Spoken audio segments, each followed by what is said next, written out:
إيه قيمة إنك تعمل ماجستير في جامعة دولية بمنحة يُفضّل طبعًا؟ ده سؤال دايمًا بنسأله لنفسنا، أنا نفسي ما كنتش عارف إيه قيمة الموضوع دوّة وأنا كنت بادرس طِب من 11 أو 13 سنة أثناء الكلية، ما كنتش عارف إيه يعني إيه المشكلة لو ما عملتش حاجة زي كده أو إيه قيمتها هتفتح لي سِكَك إيه. عايز أقول لك إني بعد دراسة ماجستير في جامعة دولية هيفتح لك 3 أبواب يمكن أنت حاليًا في مرحلةٍ ما مش هتكون مُدرك أبعادهم. هتفتح لك سِكَك جامعات ومؤسسات ومبادرات. جامعات بعد الماجستير في أي جامعة دولية هتقدر إنك تقدّم على دكتوراه، هتقدر إنك تتقدّم على بعض الوظايف في الresearch في الجامعات الدولية الكبيرة، ودي وظايف إلى حدٍ ما بتبقى فيها جزء flexibility أو مرونة في الشغل كبير جدًا، جدًا، جدًا، لا تتخيّله مقارنةً بشغلك الحالي أيًا كان إيه هو، سواء كنت في مستشفى، سواء كنت في شركةٍ ما أو غيره. شغل الأبحاث بيكون prestigious أوي، يعني إلى حدٍ ما relaxed أوي، أوي، الفلوس فيه مش وحشة، بتقدر تعيش كويس في أيًا كانت البلد اللي هتشتغل فيها،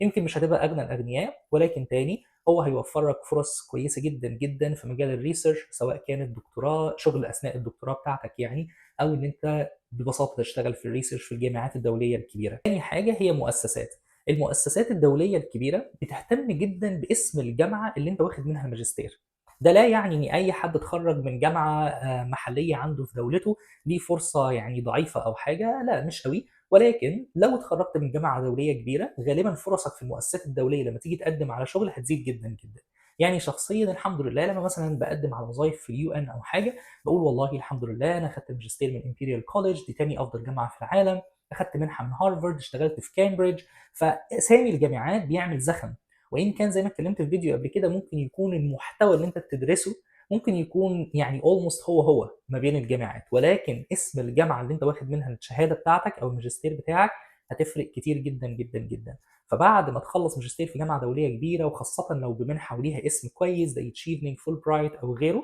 ساعتها وأنت بتقدّم هيبقى لك فرص أحسن في المؤسسات الدولية. المؤسسات الدولية دي الشغل فيها تاني بيبقى برضه prestigious يعني هادي شوية إلى حدٍ ما، الincome بتاعه المادي بيكون أحسن كتير من غير المؤسسات دي، بيبقى في سفر كتير لو عايز تستمتع وغيره، وإن شاء الله مثلًا بيبقى في benefits كويسة لأسرتك في المستقبل. تالت حاجة بتتفتح لك هي المبادرات، يعني إيه المبادرات؟ دلوقتي ناس كتير جدًا أثناء دراسة الماجستير في الجامعات الدولية وحتى بعد ما بتخلّص، بدأت الناس تتوجه إنها بتحوّل دراستها لbusiness، إن هم يبدأوا يعملوا مؤسسة جديدة، اللي هم قصة founder وco-founder. يمكن الناس بتاخدها lightly وضحك إن دلوقتي كل الناس founder وco-founders، بس فعلًا في كل الجامعات الدولية الكبيرة دلوقتي هو بيدرّبك إنك لو عندك فكرة إزاي تحوّلها لbusiness، لإن الجامعات دي بتستفيد، بتاخد أصلًا نسب ساعات لو الفكرة حتى أثناء الماجستير بتاعك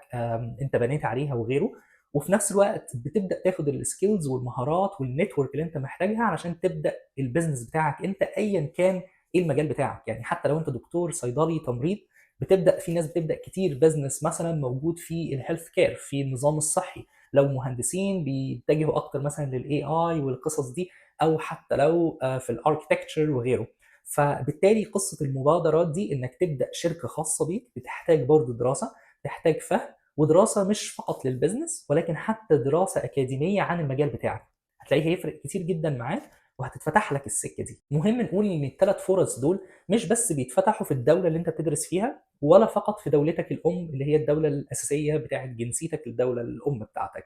هيتفتح لك ال3 فرص دول تقريبًا في كل دول العالم، ولو أخدنا بالنا هنلاقي كل الدول الأوروبية حاليًا وحتى الدول الخليج بدأت تفتح أنواع من الإقامات اسمها global talent وهكذا، اللي هي دي إقامات هو بيقول لك أنت لو شخص مميز، خريج جامعة مميزة، ومثلًا عندك مبادرة، عندك شركة أو حتى خريج جامعة مميزة فقط وعايز تيجي تشتغل عندي، أنا هافتح لك الطريق وتعالَ وخُد إقامة عندي واشتغل. فبالتالي كل الفرص اللي باتكلم عليها دي صدّقني حتى لو لم تُدرك في الوقت الحالي، لو عرفت تاخد منحة ودرست ماجستير في جامعة دولية، الفرص دي كلها هتتفتح لك أبواب جديدة، هتلاقي سِكَك جديدة هتغيّر لك تفكيرك، وممكن حتى خططك المستقبلية كلها تتغيّر بناءً على حاجة زي دي. فأرجوك لو عندك فرصة أو لو مهتم ما تقولش إن هي ما لهاش قيمة، ما تقولش إن هي ما لهاش لازمة، لأ صدّقني هي ليها قيمة كبيرة جدًا، جدًا، جدًا، حتى إن لم تدركها في الوقت الحالي. فاسأل كويس على المجال بتاعك وحاول واسعى، وأكيد طبعًا هي مش آخر الدنيا لو ما قدرتش تعمل كده، ولكن هي فرصة كبيرة جدًا. بالتوفيق للجميع إن شاء الله.